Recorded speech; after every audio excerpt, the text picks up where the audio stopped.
Olá, o programa 40 Minutos está no ar, aqui pela sua Foz TV. Nosso entrevistado de hoje é um crítico mordaz, odiado por muitos e tolerado por poucos, mas também é visto com simpatia por uma parcela da sociedade e do sistema judiciário local. Nosso entrevistado de hoje é uma pessoa polêmica e temida. Temida em função de sua língua afiada, temida também pelos ataques e denúncias contra tudo o que acredita estar errado. Vamos entrevistar agora o articulista Hélio Eduardo Lucas, mais conhecido como Língua de Trapo. Ô Lucas, seja bem-vindo ao 40 Minutos. Agradeço as gentis palavras, boa noite a você e a todos que nos assistem. Lucas, comece explicando se o nome Língua de Trapo foi você que criou ou te colocaram. Não, eu criei da minha lavra. Sim, mas é uma coisa assim que você auto se denominou porque você acredita que a tua língua é a mesma, solta realmente? Não, quando eu criei o nome eu não pensei nesse aspecto. Há décadas atrás teve um conjunto de rock veteranos em São Paulo, uma banda que fez história, chamava-se Língua de Trapo. Eu acompanhei a trajetória desses rapazes, hoje são vovôs, e eu me lembrei dessa turma e eu escolhi esse nome, Língua de Trapo. E até que eu botei DI, porque eles têm já registrado o domínio Língua de Trapo, daí o meu chamar Língua de Trapo. Mas foi eu que escolhi. Agora você está falando do teu site. Eu tenho um site, exatamente, Sim. com esse nome www.linguadetrapo.com na internet, que agora no final de abril completam 5 anos que é editado por mim. Sim, nós podemos falar mais sobre o site daqui a pouco. Eu gostaria que você me falasse o seguinte: muita gente importante na cidade diz que você é um mal necessário. O que você responde sobre isso? Bom, necessário, eu não sei se existe, nós poderíamos chamar de mal, até porque mal é mal. Claro. Agora, mal necessário eu não consigo entender, até porque eu fico assim, sem entender o porquê mal necessário. Eu acho que eu escrevo e as pessoas que têm algum interesse que vá lá, abra e leiam, não é? E quem acha que não tem interesse, né, só não abrir, vai ler outras coisas. Tem almanaque do Tarzan, almanaque do Fantasma que anda. Enfim, nós temos uma literatura muito vasta para todos os gostos. Esse mal não seria porque você costuma denunciar e muitas vezes você tem atacado, atacado assim entre aspas, você tem denunciado pessoas importantes da sociedade? Bom, veja bem, quando você fala atacar, eu sou uma pessoa que escrevo para milhares de pessoas diariamente, há anos. Eu tentei fazer carreira nos jornais locais, andei por todos e não consegui, até porque somos muito mal servidos de imprensa nessa cidade. Haja vista que nós temos 2 jornais diários. Vizinha Cascavel tem 4 ou 5, 3 semanais. E eu realmente passei por todos os jornais e não consegui. Eu tenho uma veia crítica muito afiada e tenho por hábito, sim, quando eu tenho conhecimento de fatos que são verdadeiros, eu tenho por hábito escrever. E através desse processo eu já consegui, inclusive, fazer com que algumas pessoas fossem processadas na cidade, outras estão sendo investigadas, até porque entendo que o jornalismo, a finalidade principal do jornalismo é esta, de oferecer denúncias baseadas em fatos reais. Você disse que passou por vários jornais da cidade.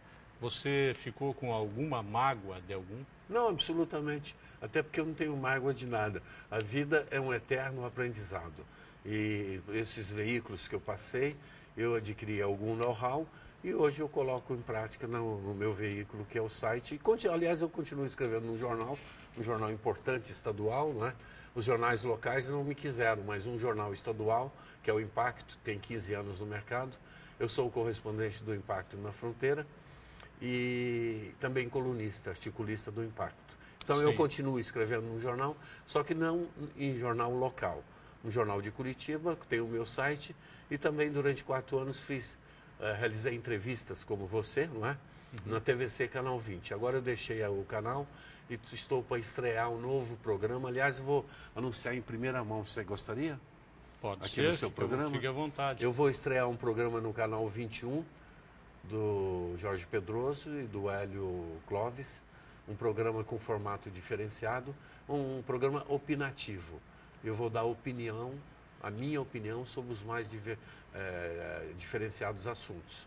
Então eu acho, até porque eu acho que esse modelo de programa de entrevistas está um pouco esgotado, superado, porque nós temos aqui perto de 8 ou 10 programas de entrevista. Sim. A dificuldade é que nós somos uma cidade de pequeno porte. E os entrevistáveis nós são sempre os mesmos.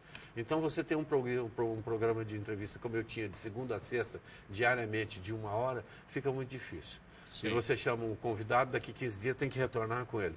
E até porque o grosso dos nossos convidados que são os nossos políticos, né? Que aqueles que mais estão do outro lado da Câmara. E os nossos políticos aqui, infelizmente, não são aqueles políticos que eu gostaria de tê-los. Falta um pouquinho de densidade a essa gente. Enfim, agora eu estou mudando o modelo do meu programa e vai ser de opinião. Devido a essas constantes ameaças que você tem recebido, que você já havia comentado, em função desse teu ímpeto de denunciar o que está errado, você já recebeu ameaças de morte? Não, na verdade você colocou mal. Eu nunca fui ameaçado, eu nunca recebi ameaças, nunca escrevi isso e nunca disse isso para ninguém. Eu estou perguntando. Não, eu nunca recebi ameaças. Estou afirmando. Nunca fui ameaçado, Heitor. Sim. Graças a Deus eu nunca recebi ameaças e não gostaria de vir a recebê-la. Até o presente momento não ocorreu.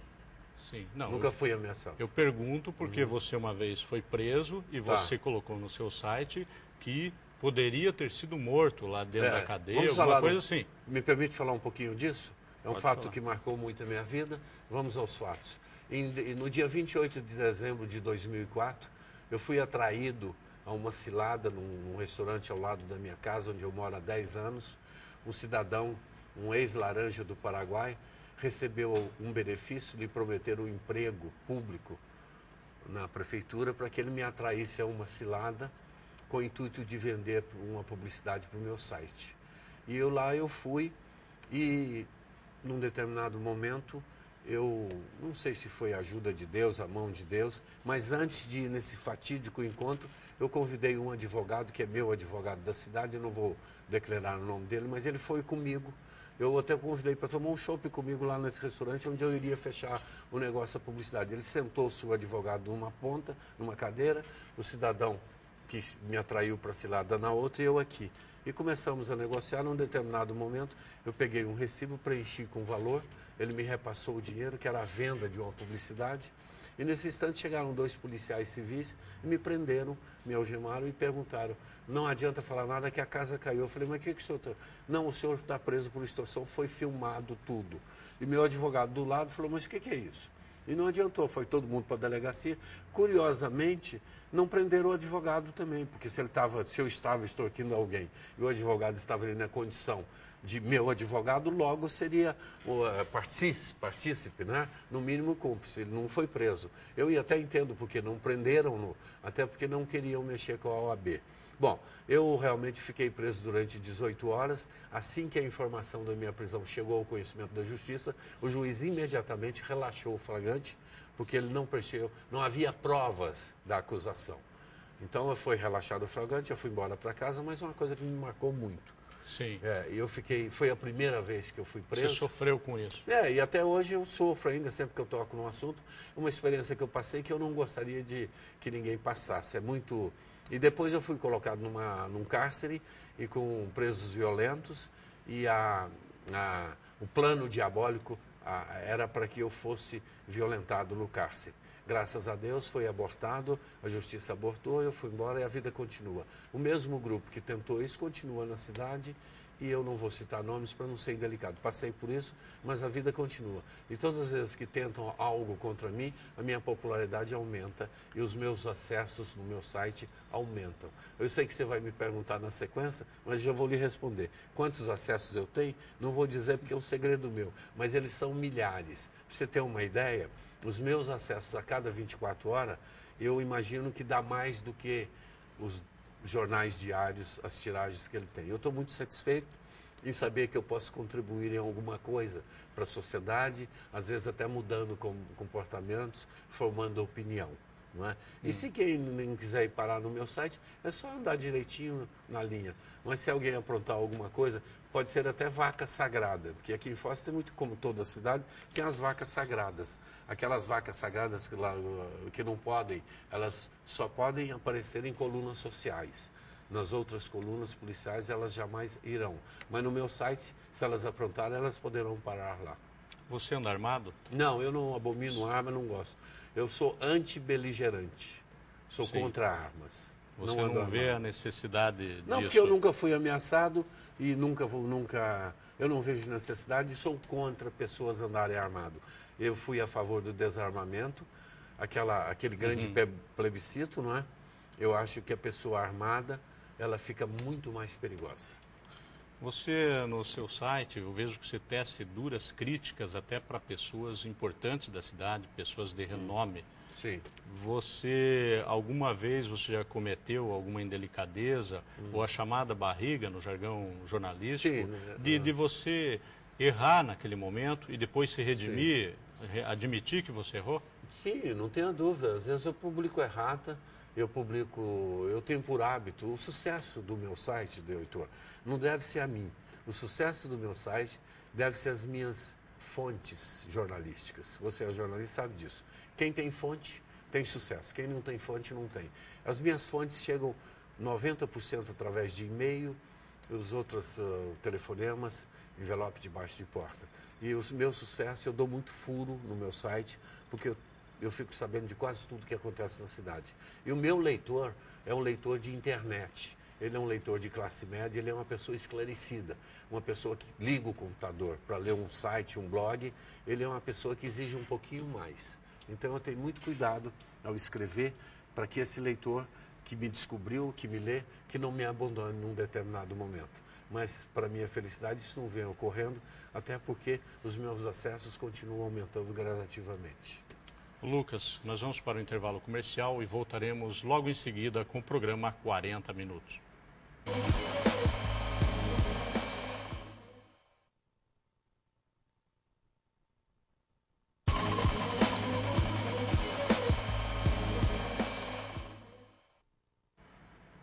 O programa 40 Minutos está de volta, hoje entrevistando o articulista Hélio Eduardo Lucas, mais conhecido como Língua de Trapo.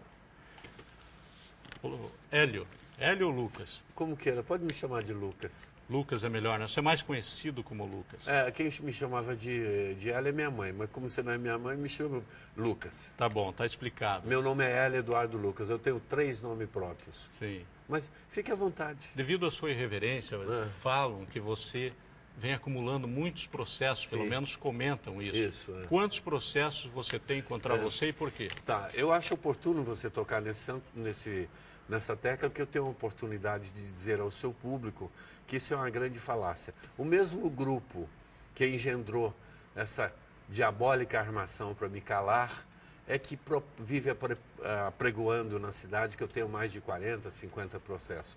Isso é uma grande mentira. Eu tenho 2 ou 3 processos que eu respondo, inclusive este da minha prisão, que ele acabou que está lá na justiça, não é? Eu tenho 2 processos, eu quero dizer aqui, olhando na cara do seu telespectador, quando disserem para você que o Língua tem 30 processos, é uma deslavada mentira. Eu tenho 2 ou 3 processos criminais, esse mesmo grupo que me processou, esse mesmo grupo, eu tenho contra ele 6 ou 7 processos na área cíveis, estão todos em fase de alegações finais. Hoje mesmo eu estive no fórum, eu já tive 2 ou 3 processos que eu ganhei em primeira instância. Então, é uma mentira. E quem quiser constatar, é só ir lá na distribuição do fórum. Lá no fórum tem uma distribuição, chega lá, pede, me dê aí a capivara do Hélio Eduardo Lucas. Vai sair uma com 20 e tantos. Está lá. É a capivara. É a capivara com 20 e tantos. Só que tem um detalhe. São processos de 2003, aliás, nem viraram processos. São alguns políticos da região, logo que eu comecei a escrever, diga-se de passagem, alguns bem corruptos, no início, quando eu comecei a escrever meu blog, tentaram, é uma estratégia que eu aprendi a conhecer, tenta processar, mas nem vira processo. Vai oficial de justiça, te incomoda, você tem que ir atrás de advogado. Tem lá 20 e poucos, você vê a relação. Só que desses 99% estão arquivados, foram desmobilizados. Mas fica lá, porque para se dar baixa, você tem que pegar um advogado, pagar para ele, ele vai lá em todas as varas, dá baixa para não aparecer mais. E como eu não fiz isso, eu sou um indivíduo de recursos parcos, tá lá, mas eu tenho 2 ou 3 processos só, viu?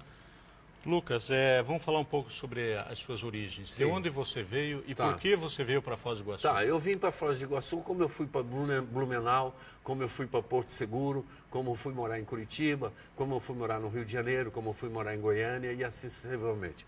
Eu sou de uma família tradicional de Goiânia, eu tenho uma família Lucas, eu tive um primo que morreu, que foi prefeito de Goiânia, o meu avô foi pioneiro, um dos principais consultores de Goiânia no início da capital. De Buriti Alegre, inclusive, daquela terra lá, daquele famoso corrupto lá do PT. E eu estudei em Goiânia, terminei o colegial e fui morar em Brasília. E lá em Brasília eu fui, quando adolescente, 17 anos, fui trabalhar no primeiro Hotel Nacional de Brasília, do Grupo Orça. Esse grupo foi o maior grupo hoteleiro do Brasil nos anos 70. Você trabalhou de quê? Comecei a trabalhar de mensageiro. Com 3 meses eu virei operador, fazendo check-out das contas. Sempre fui muito atinado na vida. E entrei nessa área de controladoria. 2 anos depois, essa rede abriu o Hotel Nacional em São Conrado, no Rio, e formou-se uma comitiva, uma equipe para implantar esse sistema de controladoria. E eu já era um especialista, e eu fui para o Rio e lá fiquei 18 anos. E lá no Rio eu trabalhei quando as primeiras redes, bandeiras internacionais de hotel vieram para o Brasil, foram o Sheraton, o Intercontinental, a Air France. Eu fui trabalhar nesses hotéis. Eu trabalhei 5 anos no Sheraton como auditor e fui controller também. Inaugurei o Cisa Park na Avenida Vieira Soto 460 e no Sheraton, Avenida Niemeyer 121. Fiquei 5 anos. Enfim, trabalhei 22 anos em hotel. Comecei como mensageiro e acabei no topo da carreira como gerente geral de 4 hotéis 5 estrelas no Brasil. Só não virei diretor de hotel porque não casei com a filha do dono. Assim você viraria diretor. Eu não casei e cheguei só a gerente geral. Ele né? não te aceitou como genro. Aliás, aqui na cidade, em algumas outras cidades, tem muita gente que virou diretor porque casou com a filha do dono. Não tive isso não aconteceu comigo. Mas a minha formação profissional é de hotéis, eu fui executivo de hotelarias, eu inaugurei o Bourbon de Curitiba, do Alceu Vezoso, inaugurei o Paradise em Porto Seguro, inaugurei o Castros em Goiânia, inaugurei o Viana Park em Blumenau, inaugurei o Sheraton, inaugurei o Cisa Park. Eu sou especialista em implantar sistemas em hotéis de grande porte. E por que você não está trabalhando Porque na eu rede não hoteleira? gosto, eu mudei, eu sou uma pessoa eclética. Sim. O hotel é o seguinte, você cuida do hotel, durante 6 meses a ocupação está 80%, 90%, está uma maravilha. Durante 3 meses, se isso cair para 30%, o diretor te chama e te entrega e te dispensa. Então eu optei por escrever, até porque eu acho que escrevendo eu tenho uma contribuição maior a dar para a sociedade.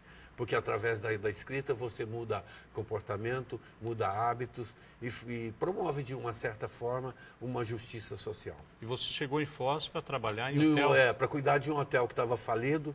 Eu estava gerenciando um hotel em Porto Seguro, o Paradise Resort, e lá eu recebi uma ligação de um empresário de Foz que estava com um hotel, a Míngua, um hotel pequeno, de pequeno porte, padrão 4 estrelas, e estava administrado pela família.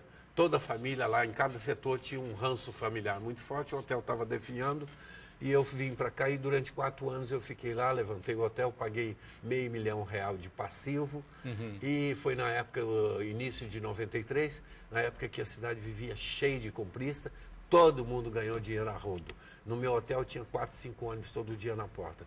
E justo nesse período, onde grandes fortunas foram erigidas do dia para a noite, não é verdade? E passou aquele período, hoje acabou, e o que nós vemos aí é um combate ferrenho a esse pessoal. Mas essas grandes fortunas que foram feitas graças àquele expediente, hoje são as mesmas que criticam o descaminho e o contrabando.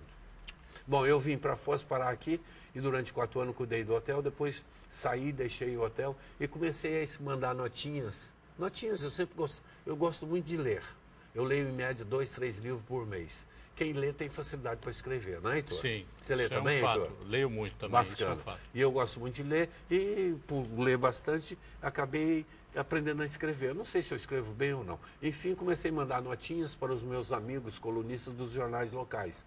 Eram eles o Chico Alencar, o Maurício Cudeiro, e foi por aí. E um belo dia eu recebi um convite para assinar uma coluna num jornal, na época do Dajó, chamava-se Folha do Iguaçu, lembra-se? Sim. E aí foi o primeiro local onde eu tive realmente uma coluna só minha. Fiz a festa. E foi ali que nasceu o Língua de Trapo. Depois eu fui para o Voz da Fronteira, passei uns 6 meses na Gazetinha. Um dia me chamaram, o Bento Vidal falou, Lucas, você é muito crítico, eu vou te dar uma coluna aqui para você escrever aqui, vai se chamar Marreta. Eu olhei, marreta, tinha um cidadão com uma marreta assim, lembra-se da Gazetinha? Sim. Eu falei, mas escuta, isso não é pejorativo, marreta? Não, não, você pode escrever e falar o que você quiser. Eu comecei a escrever, uma delícia, né, jornal importante, o principal da cidade, e comecei a escrever, o pessoal lia e tal. Até um dia que eu dei uma marretada numa vaca sagrada aqui, pronto, acabou, nunca mais deixaram eu escrever. Até hoje, tem uns 10 anos isso, desculpe, não me disseram o motivo, mas eu sei agora, porque eu escrevi um artigo, na minha coluna, eu escrevi um artigo que eu vou citar o texto, o tema aqui, chamava-se Os Carrapatos Estão Fissurados. Eu fiz uma analogia sobre a Santa Casa de Misericórdia. E nesse meu artigo, o Bento Vidal, que era o diretor de redação, deve ter gostado porque autorizou a publicar. Né? Claro. Não, assim, senão que não gostou, publicou. Só que no outro dia, quando a cidade leu, o mundo caiu na cabeça minha, não, deles lá. Mas aí foi só dar um telefonema, porque aqui na cidade é assim, uma vaca sagada liga para outra, dá um telefonema, mas no outro dia não sai mais. Daí eu saí do jornal da Gazetinha e fui para o Jornal do Iguaçu, esse grupo aqui. Você acha que Foz do Iguaçu é provinciana ainda nesses termos de imprensa? Nós ou então estamos de sociedade? engateando. A nossa Diferente de outras cidades? Hã? Você acha diferente de Não, outras até porque cidades? em outras cidades onde eu morei, eu cuidava de hotéis. Eu não atuei em imprensa. Eu acho a nossa imprensa muito incipiente, a de Sim. Foz. Né? Tem coisas, a nossa imprensa ela é pautada por coisas que podem sair e coisas que não podem sair. Sim. Nós temos notícias aí que não saem. Né? Notícia... Importante. É por isso é que eu faço sucesso, porque lá no meu site, se é fato verdadeiro, seja importante ou não, é verdade, eu acho que vai interessar ao meu internauta, eu coloco. E o jornal, às vezes, não coloca determinadas coisas. Você fala que pratica dessa forma o verdadeiro jornalismo, mas você não acha um tanto agressivo com relação a muitas pessoas? Agressivo em que sentido? No sentido, assim, pejorativo, de insinuações.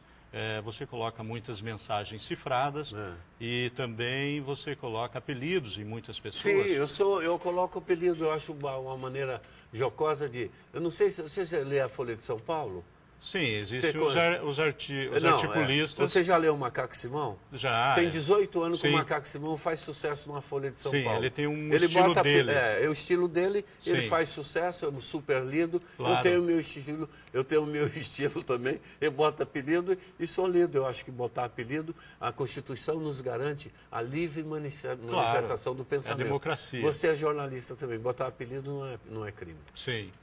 E por que você denominou o prefeito de Imperador das Cataratas? Sim, Ele é uma pessoa bem intencionada, uma pessoa que tem lutado para modificar essa cidade. Isso. E eu vejo que você está sendo muito crítico em relação às atividades Ótimo. dele. A pergunta é muito pertinente. Eu vou aqui fazer uma coisa que eu não tenho por hábito fazer. Eu vou abrir meu voto. Eu votei no Paulo McDonald de Guise. Votei nele na expectativa de que haveria grandes mudanças nessa cidade. E não está acontecendo? Não. Na minha ótica, não. Aquilo que eu ansiava, as mudanças que eu queria ao sufragar o meu voto no senhor Paulo McDonald não aconteceram. E eu acho que dificilmente acontecerão. Até porque nós estamos aí há um ano e meio do término do governo. Não é?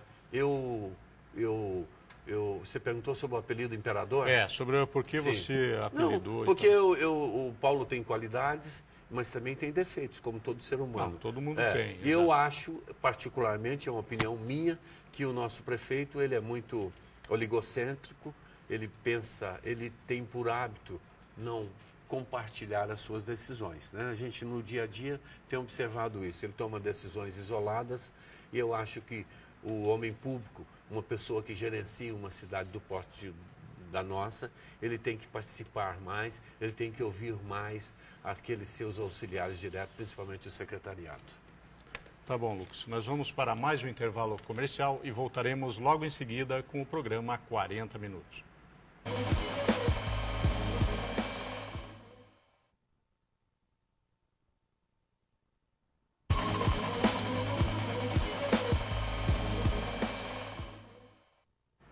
O programa 40 Minutos está de volta, hoje entrevistando o articulista Hélio Eduardo Lucas, mais conhecido como Língua de Trapo. Lucas, você, diante de todo esse teu trabalho no meio jornalístico, denúncias, a gente percebe que você tem um entusiasmo muito grande nessa linha de investigação. Você pretende fazer jornalismo? Não, eu não pretendo, até porque eu já estou vovô. Eu não tenho mais idade para enfrentar banco de faculdade. A minha formação é administração financeira, através da Fundação Getúlio Vargas, no Rio. Quando eu trabalhei no Sheraton, eu era auditor, durante 5 anos. Eu fiz auditoria. Naquela época não existiam computadores, eram naquelas velhas máquinas NCR. Sim. E aí o próprio hotel me pagou um curso de administração financeira na Fundação. Eu não pretendo fazer jornalismo, até porque eu acho que os grandes jornalistas são aqueles que não fazem jornalismo em faculdade. Mas você Posso citar nomes? Você é um cara novo. Pode citar os nomes. Novo? Você é muito lisonjeiro, está sendo muito elegante Pelo comigo. menos visto novo. daqui, parece. Mas eu não sou tão novinho assim, até porque eu tenho um filho de 30 anos que mora no Rio, meu filho único, chama-se Eduardo Elson Dias Lucas, é arqueólogo. Fez arqueologia, andou vendo muito filme de Indiana Jones. Ele mora no Rio, nós temos um apartamento em Copacabana, e ele mora com a mãe. É o único filho meu. Eu não sou tão jovem. Para quem tem um filho de 30 anos, você chamar de jovem, né, Heitor? Está de gozação comigo? É um incentivo. Não, mas eu não pretendo estudar mais, não. O que eu já estudei está de bom tamanho. Eu sou autodidata, é como eu te disse, eu leio muito, bastante, e eu gosto mesmo de ler, de escrever, de ver bons filmes e de fumar bons charuto cubano. Eu gosto de coíba esplêndido. E de vez em quando um vinho bom também, né? E quais os outros vícios que você tem? São esses aí. Eu gosto de cinema, de ler, de escrever, de fumar charuto cubano, de vez em quando eu fumo, e de tomar bons vinhos. E de comer caviar de vez em quando sai mais um processo lá dos meus algozes. Agora saiu uns 2 aí. Sim. Você comentou em seu site que você pretende lançar um jornal impresso. Isso. Esse jornal vai concorrer com os jornais locais? De que tipo de jornal é esse? Você fique tranquilo que não será concorrência para o seu. Não. Em princípio, não. A priori, no início. Sim. Pode ser que a médio prazo, pode ser que eu vou concorrer.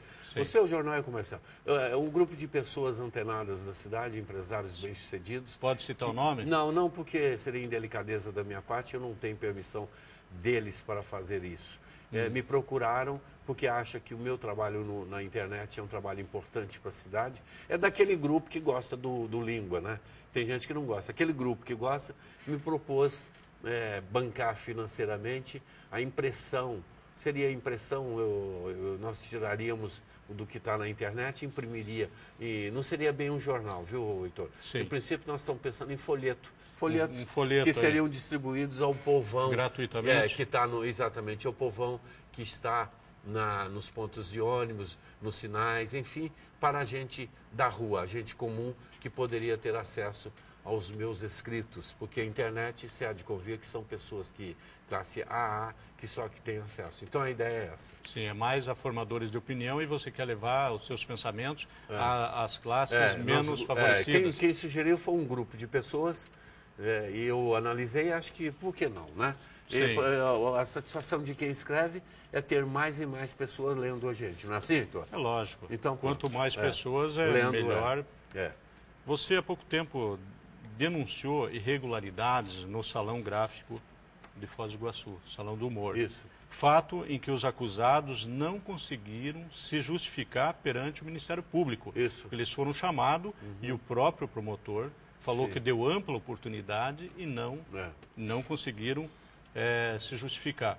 Quais as denúncias E como você descobriu essas Bom, irregularidades? eu faço o chamado jornalista, apesar de não ser jornalista como você de diploma, eu não tenho diploma, mas eu aprendi que o bom jornalismo se pratica investigando. Você investiga, você tem fontes, são preciosas e você tem sucesso. Eu investiguei, encontrei uma série de irregularidades, escrevi, o meu site é lido pelos procuradores da República, o meu site é lido pelos promotores de justiça federais, estaduais, pelos juízes estaduais e federais, é lido por muita gente. E eu denunciei, através do site, que havia graves irregularidades e foi através desse expediente, até porque eu entendo que o site presta um serviço à comunidade, nesse caso específico, eu consegui estancar o desvio de milhares, mais de 1,5 milhão de recursos dos cofres públicos foram impedidos de continuarem a serem desviados através da minha denúncia.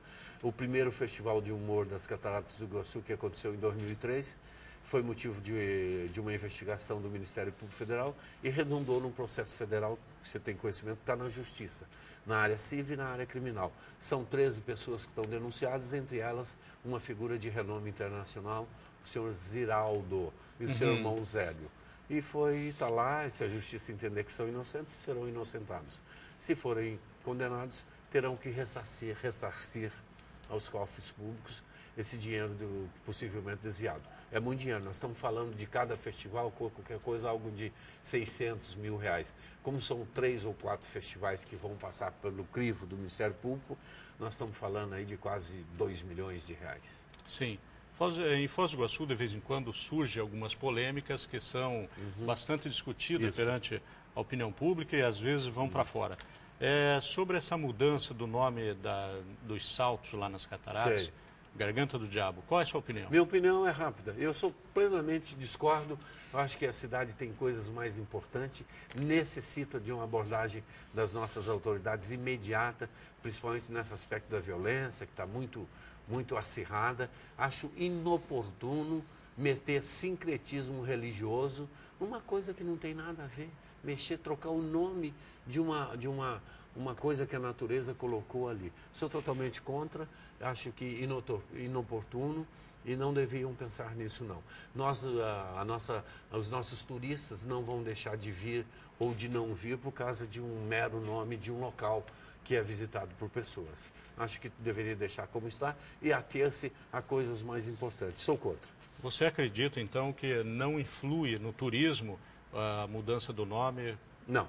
Estou seguro disso, até Sim. porque as pessoas que nos visitam não vêm atraídas pela Garganta do Diabo, mas sim pelas cataratas. E no caso Lá fora é vendido as cataratas do Iguaçu. No caso, pelo menos da geração dessa polêmica, que vai tomar uma mídia nacional e internacional, não vai ser positivo? Não, na verdade, nós estamos sendo vítimas de piléria. Hoje mesmo, no Nascimento, no SBT, tirou sarro conosco. Ontem na Bandeirantes está todo mundo tirando sarro. Está me parecendo aquela idiotice de mudar o nome da cidade para 2S. Né? São coisas que não têm o menor sentido, carentes de lógica. Ora, meu Deus do céu, mudar o nome de um salto que está lá nas cataratas. O que nós precisamos é de que nossos homens públicos, nossos dirigentes, principalmente do segmento turismo, investam mais, que o prefeito dê mais recurso, orçamento, para que a secretaria vá, visite as grandes feiras mundiais que acontecem e vá oferecer o nosso produto lá fora, né? Sim, vamos falar um pouco sobre segurança. Sim.